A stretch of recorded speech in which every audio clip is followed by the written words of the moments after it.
Հոգևոր կյանքը պատերազմել Ես էլ Քրիստոսի զինվոր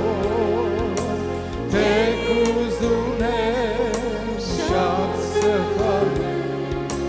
Բայց ընտրությունս ներմել Թեկուզ ունեմ շատ սխալներ Բայց ընտրությունս ներմել Իմ ընտրությունը Իմ ընտրությունը Ես ընտրել եմ քեզ Իմ ընտրությունը Իմ ընտրությունը Իմ ընտրությունը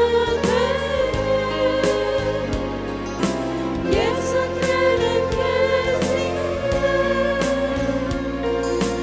Իմ ընտրությունը Երբ նայում եմ իմ վիճակին Տեսնում եմ ինձ անկարող Երբ նայում եմ Աստծո գարին Տեսնում եմ ինձ զորավոր Երբ նայում եմ Աստծո գարին Տեսնում եմ ինձ զորավոր Իմ ընտրությունը Իմ ընտրությունը Ես ընտրել եմ քեզ Իմ ընտրությունը Իմ ընտրությունը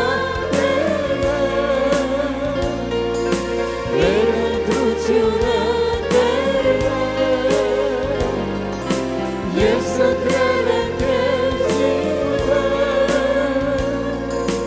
Իմ ընտրությունը Ես ինքորն եմ Սուրբ Հիսուսի Եվ երբեք չեմ հանձնվի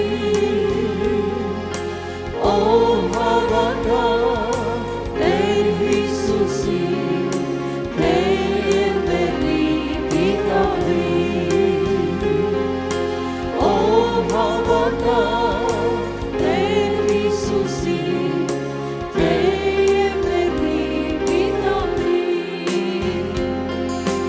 Իմ ընտրությունը Իմ ընտրությունը Ես ընտրել եմ քեզ Իմ ընտրությունը Իմ ընտրությունը Իմ ընտրությունը Ես ընտրել եմ քեզ Իմ ընտրությունը Լսնենք սիրելիներ, Փառք Տիրոջ այս առավոտվա համար, շնորհակալ ենք այսօրվա այս հրաշալի հնարավորության համար։ Այո, եղբայրը մեզ համար հնարավորություն է բերել։ Հնարավորություն ծառայելու Տիրոջի դաշտի մեջ մեր մասնակցությունը բերելու, մեր չնչին մասնակցությունը բերելու։ Տերը թող օրհնի բոլորիս եղբայրներ, քույրեր։ Ես այսօր հենց այս չհանձնվելու մասին եմ ուզում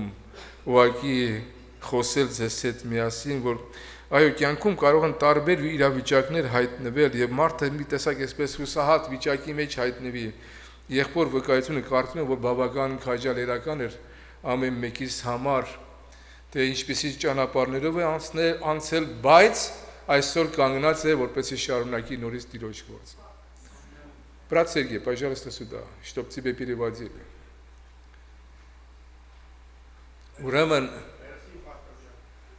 Ուրեմն տեսեք կյանքում ինչեր կարող են լինել եւ միշտ մեր մեջ հարց է առաջանում մենք Այսօր նստած ենք այստեղ եւ ունենք ներքին այսպես ծածուկ հարցեր մեր սրտերի մեջ։ Վստահ եմ, որ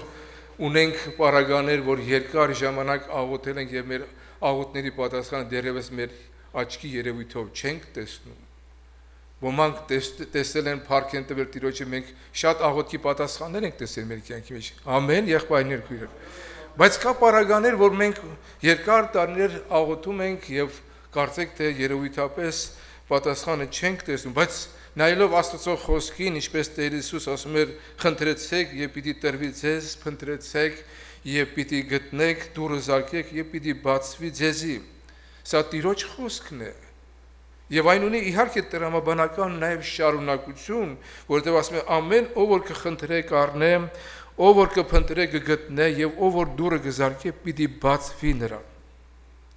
Սա Աստծո խոստումն է մեզ ամեն մեկից, բայց երբեմն մեր կյանքի մեջ մենք հանդիպում ենք պարագաներ, որ միշտ չէ որ այդպես է։ Պարագաներ կա, որ կարծեք թե երևույթը տանում են նրան, որ մենք աղոթել ենք, մեր ուզած պատասխանը մեզ համար չի եղել, կամ դեռևս սպասման շրջանի մեջ ենք եւ այլն։ Հարց եմ ուզում տալ, արդյոք երբ որ մենք գնում ենք, ասենք, որևէ հիվանդի համար աղոթք ենք անում, կամ հարազատի համար աղոթում ենք երկար տարիներ, դեռևս այդ ապաշխարությունը չենք տեսնում, եւ սրա նման շատ հարցեր, նյութական, ֆինանսական, շատ ուրիշ դժվարություններ, առողջական անգամ դժվարություններ եւ աղոթք ենք անում, կարծեք այդ պատասխանը մեզ համար չպատասխանված է երևում, ճակերտավոր եմ ասում։ Եվ բնականաբար հարց է առաջանում, արդյոք բոլոր աղոթները Աստված լսում եւ պատասխանում է արդյոք մեր կյանքի մեջ։ Ես ուզում եմ ուղղակի մի քանի պատճառներ նայենք միասին։ Գիտեք, մենք երբեմն աղոթքի ժամանակ պատճառ առաջին մենք աղոթում ենք որպես միջնորդական, այսպես մի աղոթ Տիրոջ առջև։ Այս բանը տուր կամ այն բանը մի տուր, սա տուր, մյուսը տուր եւ այլն։ Մինչ աղոթքը իրականության մեջ եղբայրներ երկրպագություն եւ պաշտամունք է, ծառայություն է Տիրոջ առջև, խոնարհություն է, խոստովանություն է, փառաբանություն է։ Ինքներս մեզ նայենք մեր աղոթքը ինչ բանի վրա է կենտրոնանում հիմնականում, մեր կարիքի վրա, մեր ուզածի վրա, թե մենք կանգնած ենք Տիրոջ առջև նախ իրեն երկրպագություն եւ պաշտամունք բարձրացնեն եւ հետո նոր մնացած բաները մեր կյանքի մեջ։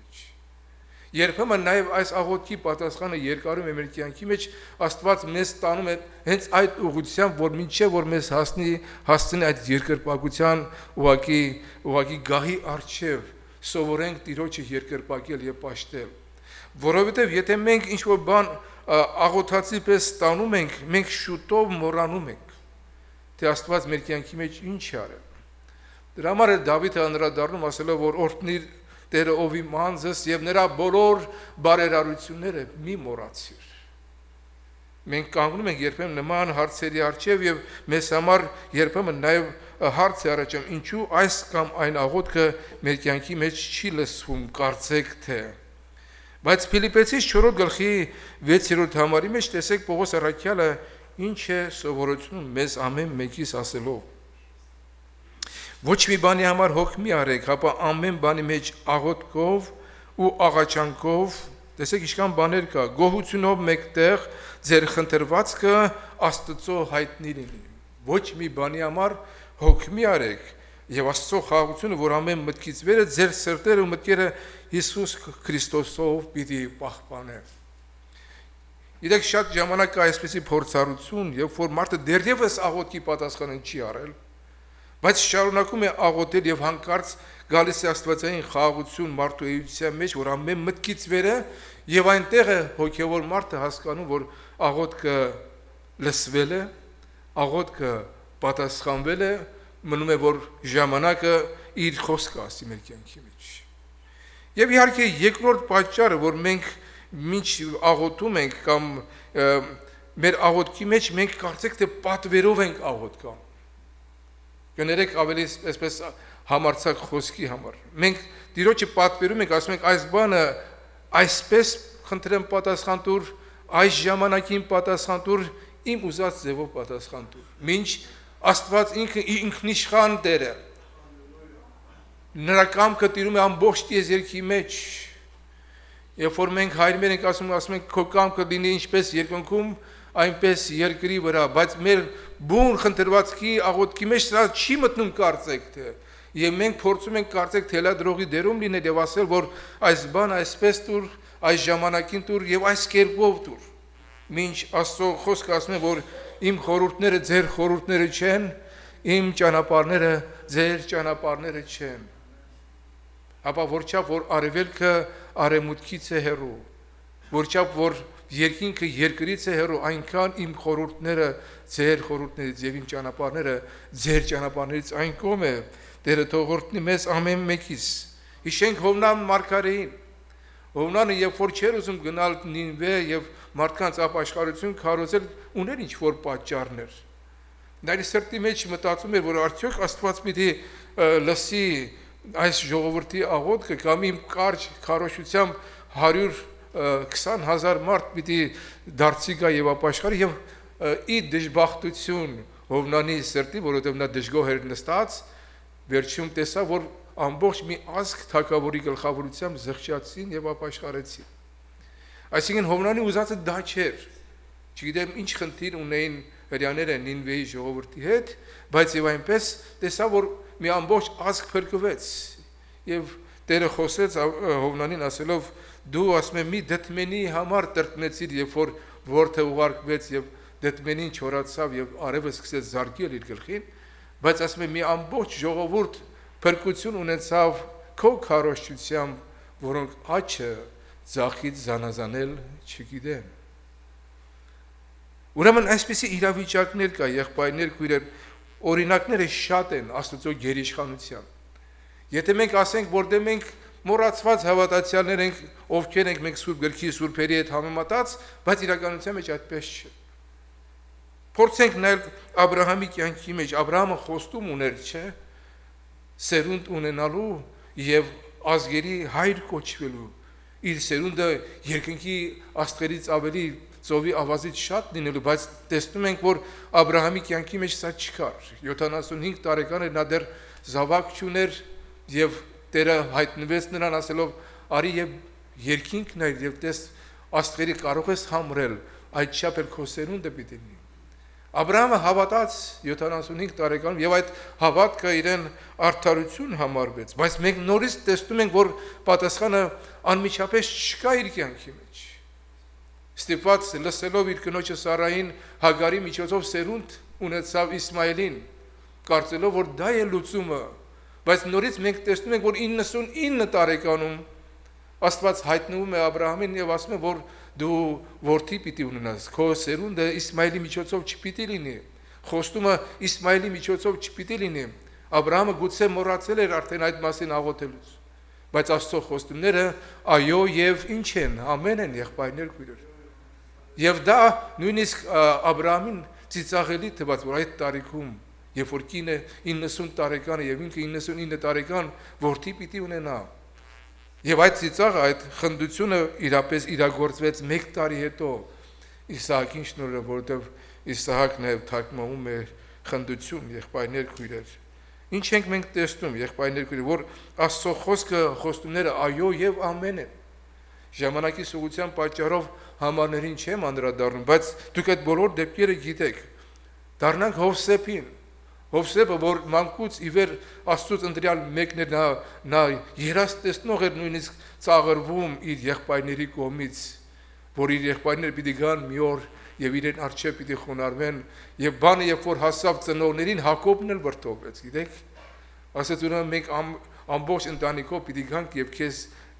երկրպագենք կամ խոնարհվենք, եւ իրադարձությունները սկսեցին փոթորկվել։ Եղբայրները նախանձեցին Հովսեփին, մատնեցին իսմայելացիների ձեռքը եւ նրանք տարան ուր դեպի Եգիպտոս։ 20 տարի շարունակ Հովսեփը տառապանքի մեջ է, բանտային իրավիճակներով, Պետապերեսի կնոջ կողմից ինքը դատապարտվել էր, բռնադատվել էր բանտի ուրեմն դժվար պայմանների մեջ եւ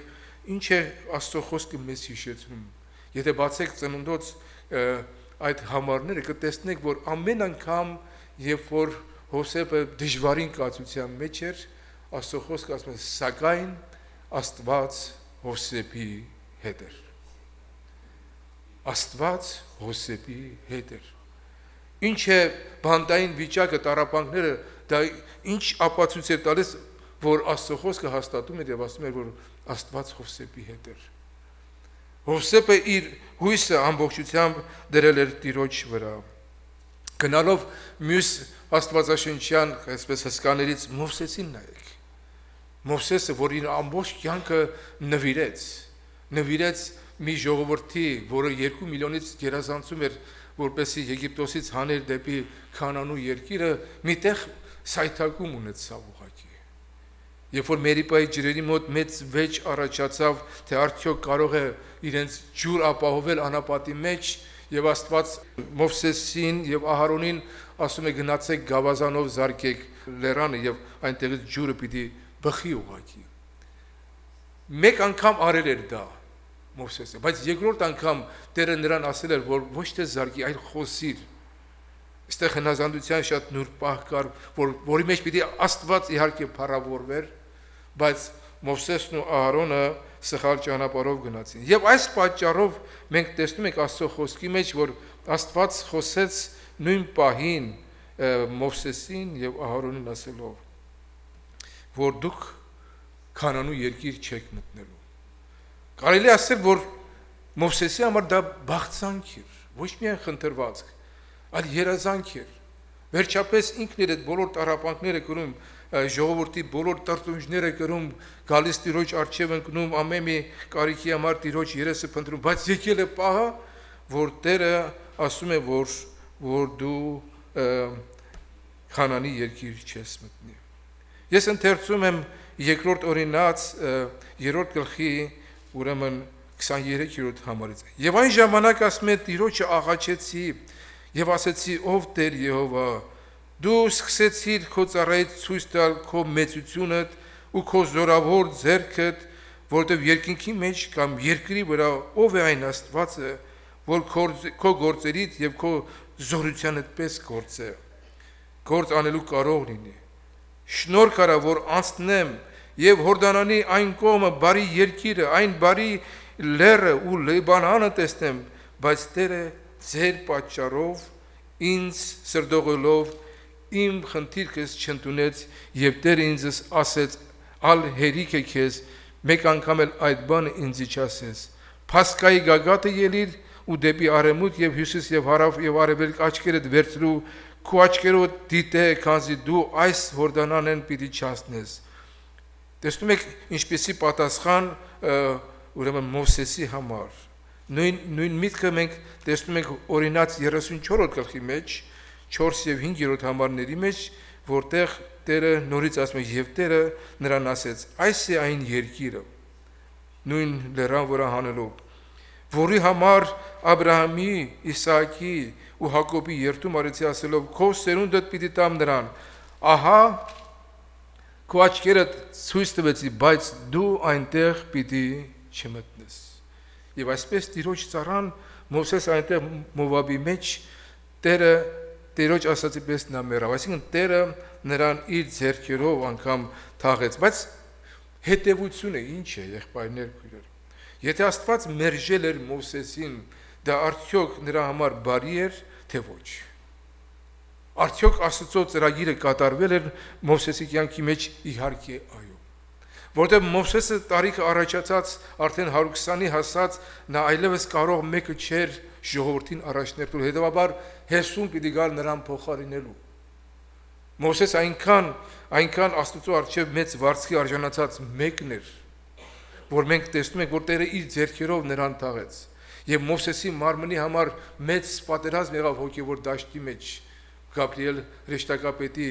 եւ Սատանայի միջև, որ նրա մարմինը ուզում էին տեղը հայտնի լիներ, որպեսզի Մովսեսը դառնար նաեւ պաշտամունքի առարկա ժողովրդի համար։ Մովսես այնքան մեծ մեկն էր իր վարձատրությամբ, որ հիշում եք այլակերպության լեռան վրա երկու սուրբերից մեկը Մովսեսն էր, մյուսը Եղիան, որոնք հայտնվել էին Հիսուսին հայտնելու այն բոլոր իրադարձությունները, որոնք պիտի կատարվեին Երուսաղեմ քաղաքի մեջ։ Գալով հոպի համար, եղբայրներ քույրեր, Այս օրինակները ես ուզում եմ մեր առջև շարենք, որպեսզի մենք երբեք ու երբեք մեր ընթացքի մեջ հանկարծ չտկարանանք, եթե մենք երկար ժամանակ աղոթք ենք արել, եթե մենք մեր ուզած արդյունքներ դեռևս չենք ստացել, դա ասել չի, որ Աստված աղոթքներ չի լսում, այլ անպայմանորեն նա լսում եւ պատասխանում է։ Հոբը երանելի կոչվեց իր համբերությամբ։ Երբ որ Տերը խոսում էր Սատանայի հետ, ասում էր, երկրի վրա պտտելուց եկար, տեսար իմ ծառայիս, որ աստվածավախությամբ չարությունից ետ քաշվող կատարյալ մեկը գտար Հոբի նման։ Եվ իհարկե Սատանան նրան ասում է, որ եթե դու նրան ցանկապատել ես, ամեն ինչով ապահովել ես, զավակներ ես տվել, հարստություն ես տվել, պարզ է, որ նա քեզ պիտի երկրպագի վերցրու այդ ամենը։ Եվ տեսնա քեզ կերկրպագի թե ոչ։ Եվ ինչ ենք տեսնում Հոբի կյանքի մեջ, եղբայրներ քույրեր, որ նա խիստ պալարներով զարգվեց, Աստծո թույլտվությամբ անգամ։ Տեսեք Աստծո կամքի թույլտվության սահմանները մինչև որտեղ կարող է գնալ, որպեսզի Աստված փառավորվի։ Այ եղբայրը հիշեցել է դրա մասին։ Հոբը ինչի է Հոբի պատմությունը ինչու է գրված Սուրբ գրքի մեջ, ասում են, որ ամենահին գիրքը դա Հոբի գիրքն է։ Առաջի 5 գիրքը դա Հոբի գիրքն է։ Ինչու է գրված Հոբի այս տարապանքները,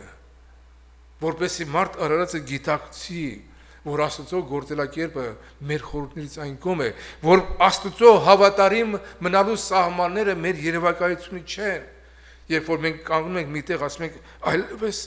չեմ կարողանում համբերել, չեմ կարողանում հավատարմորեն շարունակել, այլևս կարծեք թե այսպես հանձնված մի վիճակ է կանգնում մեր առջև, աղոթքի ձանձրություն, որ Հիսուսը բազում օրինակներով հիշեցնում էր ասելով, որ առակներ բերելով, որ պետք է աղոթք անել եւ չձանձրանալ, սпасելով Տիրոջ պատասխաններին, եղբայրներ քույրեր։ Եվ կինը հայտնվեց, նորից կինը, ինչպես Եվայի ժամանակն, որ հայտնվեց եւ կինը ասեց նրան, դու դեռևս քո կատարելության մեջ հաստատ կանգնած ես, Աստծո հայուիր ու մեռիր։ Այսինքն կարճ փակիր քո չարչարանքները, ամենակարճ ճանապարհը Աստծուց հրաժարվելն էր։ Եվ Հոբի պատասխանը ասելով, դու անզգամ մի կնոջ պես ես խոսում, Աստծո ձեռքից միայն բարիք ընդունենք եւ չարիքը չընդունենք, այո, այս ամենի մեջ Հոբը իր շրթունքներով չմեղանչեց Աստծո առջև։ Այսինքն Հոբի համար մենք մի բան ենք տեսնում, եղբայրներ քույրեր, որ Հոբը երկու պատասխանին էլ հոժար էր Աստծո առջև։ Մեկը, որ իր կյանքը հանձնել Աստծո ձեռքերի մեջ, եւ նրա մոտ կա կատարյալ վստահություն Աստծո բարության վրա, նա երբեք կասկած չունի երկու պատասխանի նկատմամբ, եւ այոյի եւ ոչի։ Եվ մենք տեսնում ենք Հոբի խոնարհությունը, Հոբի 13-րդ գլխի մեջ մենք հետևյալն ենք հանդիպում, որ 15-րդ համարի մեջ ասում է, թեև ասում է նա ինձ սպանի էլ, ես նրան պիտի հուսամ։ Մանավանդ ճամփաներս նրա առջև պիտի պաշտպանեմ։ Թեև նա ինձ սպանի։ Այսինքն մեկը, որ հանձնված է ամբողջությամբ Աստծո ձեռքերի մեջ, թե իր ապրելով, թե իր ապրած ընթացքով, թե մահով, ինչով որ պիտի անցնի, եթե մեկը իսկապես այսպիսի նվիրում ունի Տիրոջ առջև, պարզ է, որ նրա համար եւ այոն եւ ոչը Աստծո ձեռքերից ընդունած դա բարի պատասխան է։ Նայեցեք վերջին հաշվով, երբ որ Աստված հայտնվեց Հոբի կյանքի մեջ եւ նրա հետ զրույցի բռնվեց, տեսեք Հոբը ինչպես է խոնարհվում Տիրոջ առջև, տեսնելով այդ բոլոր պատկերը։ Մինչ այդ կարծեք թե վարակույր կար նրա առջև, թե այս բանը ինչու համար պատահեց իր կյանքի մեջ, բայց մենք տեսնում ենք, որ Աստված Հոբին էր ընտրել որպես մի անձ, որի միջոցով ինքը պիտի փառավորվեր, որի միջոցով ինքը պիտի իսկապես իր բարությունը հայտներ նաև նման պարագաների մեջ անցնող մարդու կյանքի մեջ։ Եվ այն ժամանակ Հոբի 42-րդ գլխից եմ ընթերցում, եւ այն ժամանակ Հոբը Տիրոջ պատասխան տալով ասեց. գիտեմ, որ ամեն բանի կարող ես, ու քո դիտավորությունը բնավ պարապ չի ելնում։ Ով է նա, որ տգիտությամբ խորհուրդը կնեսեմացնե, արդարև կխոսեի, բայց չէի հասկանալ։ Այսինքն Հոբը նորից ինչ որ կասկածի բաներ ուներ իր արտահայտությունների մեջ, բայց ասում է չէի հասկանում։ Ինձ սքանչելի բաներ լինելով չէի իմանում։ Կաղաչեմ մտիկ արա, որպեսզի ես խոսեմ ու քեզ հարցնեմ, որ ինձի սովորեցնես։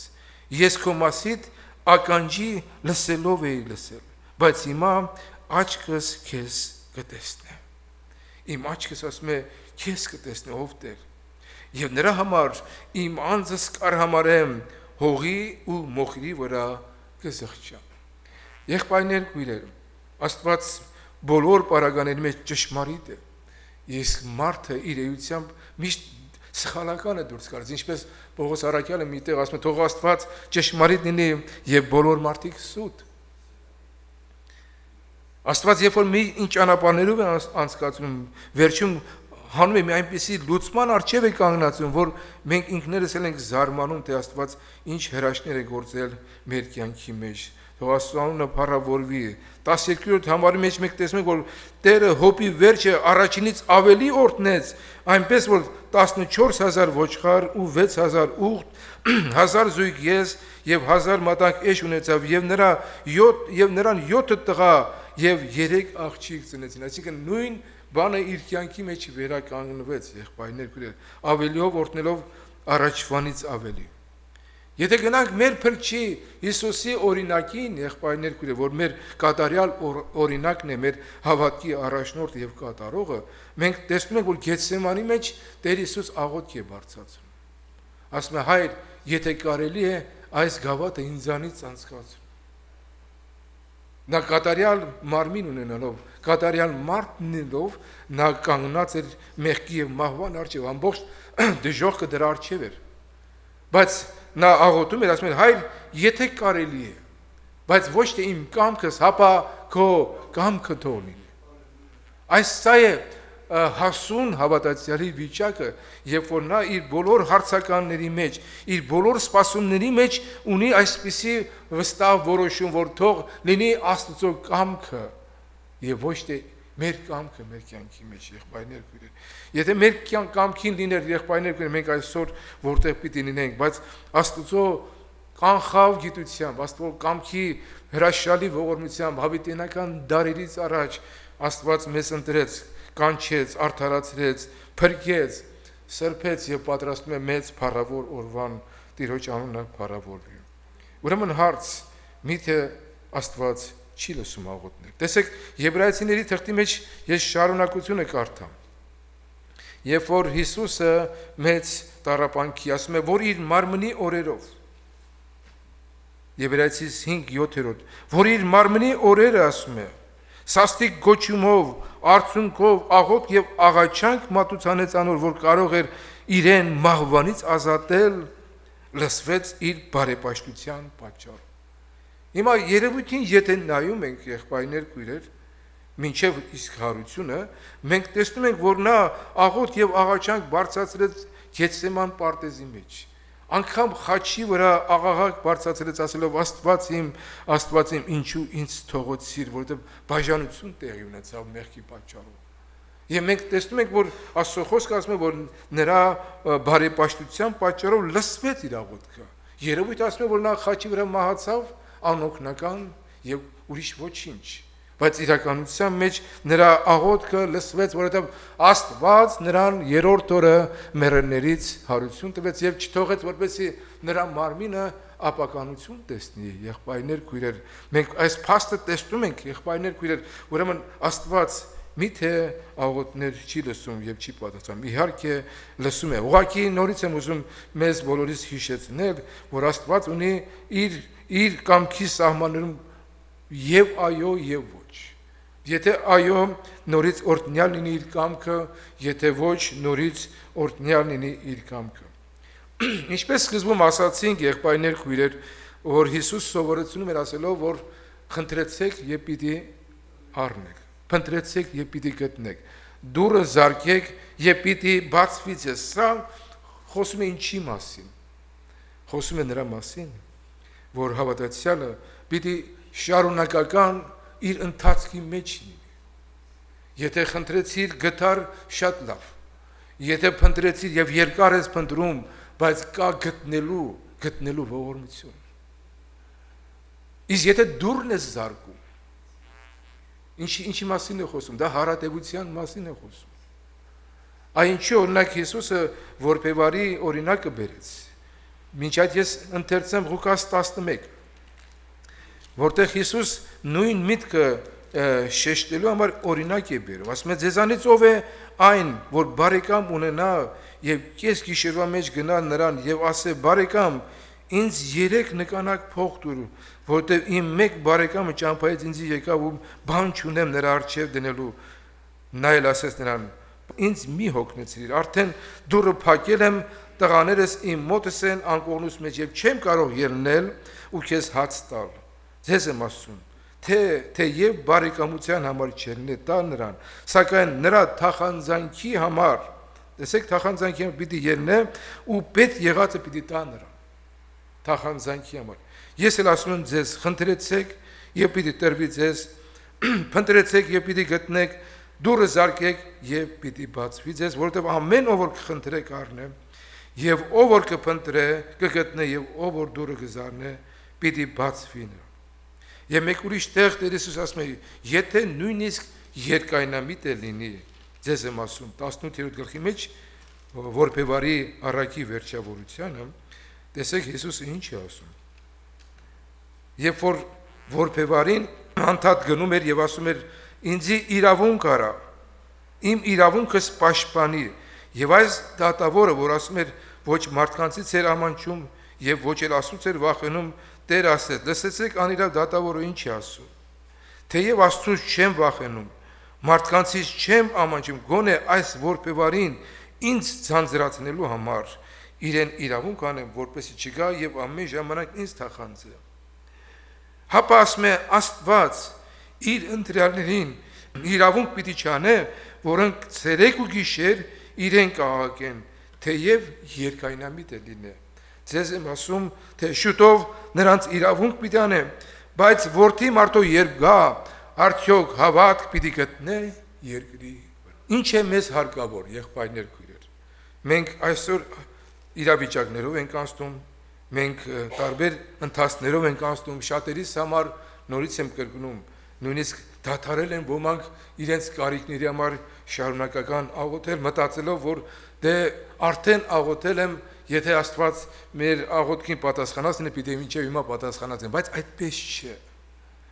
Աստված ուզում է, որպեսզի մենք հարատևորեն շարունակենք մեր ընթացքը, որովհետև նորից Աստծո խոսքի մեջ մենք տեսնում ենք, որ Պողոս առաքյալը անգամ ասում է 3 անգամ ես աղոթք արեցի, որ հպարտության չպարտանալու պատճառով սատանայի հրեշտակ, որ իրեն նեղել էր, որ իրեն մարմնի խայթոց էր տվել, որ Աստված թույլ էր տվել դա իր կյանքի մեջ, եւ այս անգամ Պողոսը կանգնել է եւ Տիրոջ առջև աղոթք է բարձրացնում, ասելով, որ Տեր, այս բանը ինձանից վերցրու, ինչպես Հիսուս։ Բայց պատասխանը ինչ եղավ։ Ես կուզեմ այդ համարը ընթերցել։ Տեսեք Աստծո խոսքը։ Դա 2-րդ Կորինթացիս ուրեմն 12-րդ գլխի մեջ է գրված, որտեղ Տեր ասում է, որ եւ ասեց ինձ, իմ շնորհքս հերիք է քեզ, որտեղ իմ զորությունս տկարության մեջ է կատարվում։ Ուստի մեծ հոժարությամբ ավելի իմ տկարությունից վրա պիտի պարծենամ, որպեսզի Քրիստոսի զորությունը իմ վրաս հանգչի։ Հիմա տեսեք առաքյալի համոզումը, եղբայրներ քույրեր։ Նրա համար ասում է համաձայնել եմ տկարությունների, նախատինքների, տարապանքների, հալածանքների եւ նեղությունների Քրիստոսի համար, որտեղ երբ տկարանամ, այն ժամանակ ինչ կանեմ, կզորանամ։ Այսինքն Պողոս առաքյալը հասկանում էր, որ Աստծո զորությունը իրեն համար շատ ավելի թանկ է, քան թե ինչ որ մի բան անմիջական պատասխան առնել։ Եթե Աստված ուզում է իր զորությունը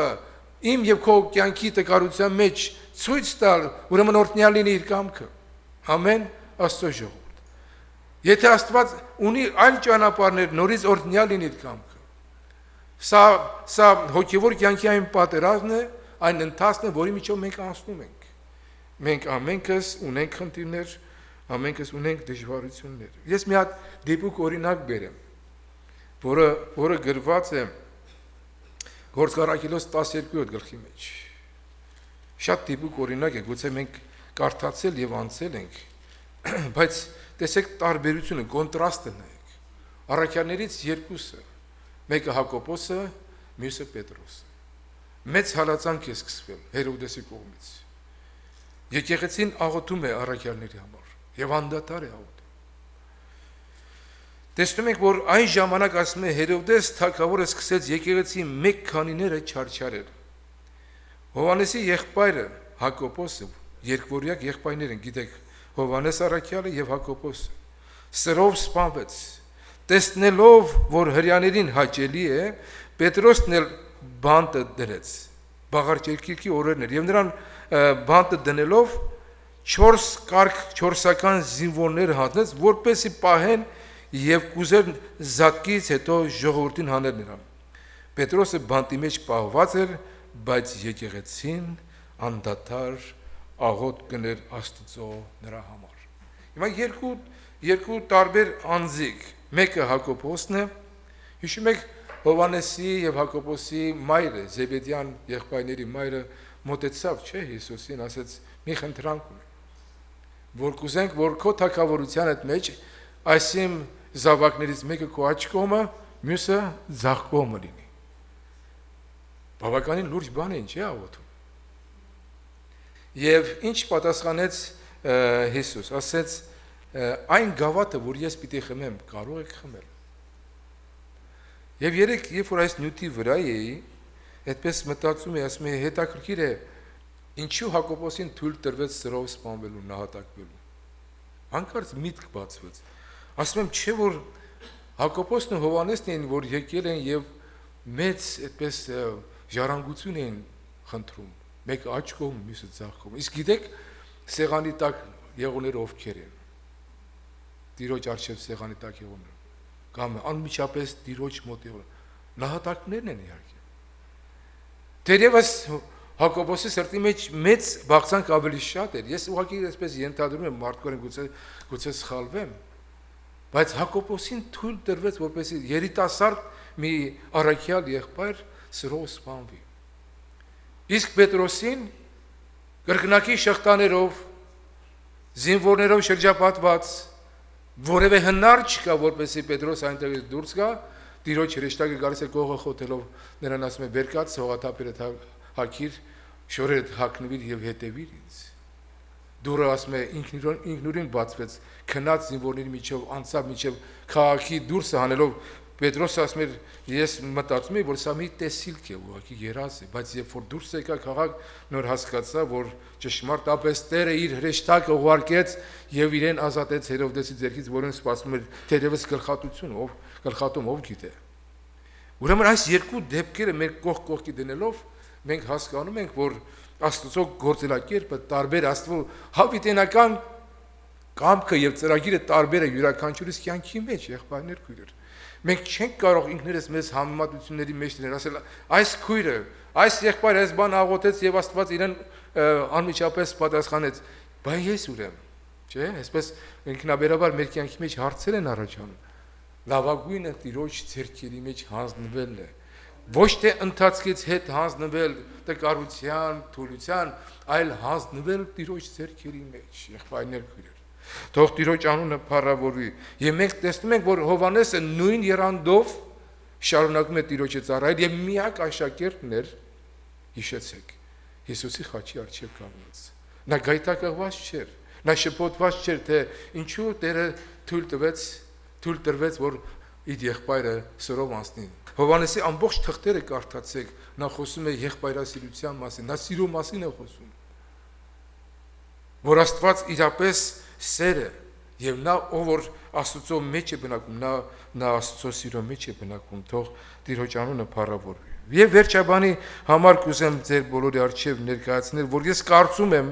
եւ հավատում եմ, որ մեր կյանքի մեջ այսպիսի պարագաների ամեն մեկս անցել ենք ինչ որ չափով, ինչ չափերով։ Դա գրված է ուրեմն Եփեսացիս 3-րդ գլխի 20 եւ 21-րդ համար։ Նա ասում է, որ կարող է ավելի առատացնել ամեն բան, քան որ մենք խնդրենք կամ կխորենք, այն զորությունով, որ մեր մեջ կներգործե, իրեն փառք եկեղեցու մեջ Քրիստոս Հիսուսով բոլոր դարերի մեջ հավիտյանս հավիտենից ամեն։ Նա ասում է, որ կարող է մեր խորացից ավելին առատացնել, քան որ մենք կխնդրենք կամ կխորենք։ Եղբայրը խոսեց երկինք հասնելու, այդ բոլոր բեռներից ձերբազատվելու։ Դեք բեռներից մեկը նաև որն է, որ մենք մի ամբողջ կյանք գուցե ապրեցինք հարցեր ունեցած մեր կյանքի մեջ։ Մեր հարազատների հետ կապված, բարեկամների հետ կապված, հարազատի կորուստի հետ կապված եւ շատ ուրիշ հարցեր մեր կյանքի մեջ։ Բայց հավատացեք, երբ որ մենք կկանգնենք Տիրոջ գահի առջև, այն ժամանակ բոլոր պատասխանները մեզ լի պիտի բավարարվեն եւ ամբողջական պիտի լինեն։ Ոմանց համար թերևս այս կյանքի մեջ, այս ընթացիկ կյանքի մեջ, երբ որ երկար ժամանակ աղոթք ենք արել, ինչ որ հոգսի կարիքի համար եւ տեսել ենք Աստծո գերազանց լուծումները, որ մեր սպասածից ինչ եղել ավելին է եղել։ Թող Տիրոջ անունը փառավորվի, եղբայրներ քույրեր։ Մենք ահա այսպիսի ծառայության ենք կանչված, ուրեմն Աստծո պատասխանները 3 որակով են. այո եւ ամեն, ոչ նորից ամեն, որովհետեւ դրա մեջ եւս բարություն կա,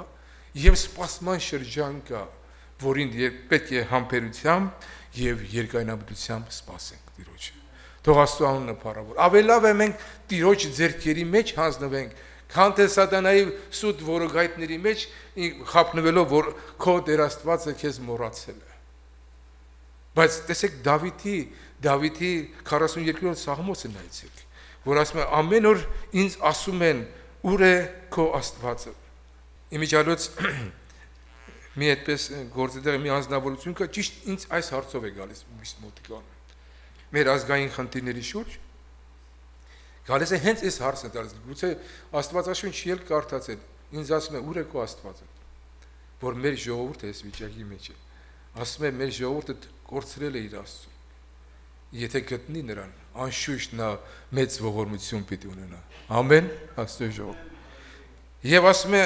որովհետև ասում է ամեն օր ինձ կասեն ուր է քո Աստվածը, եւ ես ասում եմ միտքս կբերեմ եւ հոգիս կթափեմ իմ ներսից, փափագելով որ բազմության հետ գնամ նրանց հետ հանդեսով Աստծո տունը մտնեմ ուրախության եւ օրհնության ձայնով տոնախմբող բազմության հետ։ Եվ ինչու կցածնաս ով իմ հոգիս, տեսեք Դավիթը իր անձին է ասում, ինչու կցածնաս ով իմ հոգիս եւ ինչու իմ ներսից անհանգիստ ես, Աստծո հուսա, որովհետև մեկ անգամ էլ նրան պիտի գովեմ, նա է իմ երեսի փրկությունը, իր երեսի փրկության համար, եւ վերջում նորից նույն բանն է ասում, նա է իմ երեսի փրկությունը ու իմ Աստվածս, հալելույա, ամեն։ Թող Տիրոջ անունը փառավորվի ու իմ հորդորս է բոլորիս, նրանք ովքեր դադարել են իրենց կարիքի համար աղոթելուց,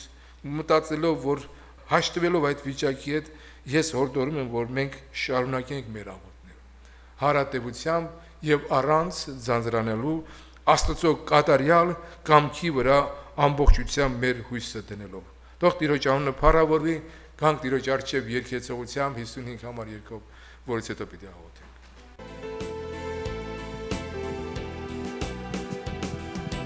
Աստված ողջ որ սուտ խոսի եւ մարդկանց պես զղջանք ունի խոստումները այո եւ ոչ խոսքերն ընտիր իմ ամպերն եւ ամպետու չեն դառնային եւ ամպետու չեն դառնային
Հիսուսի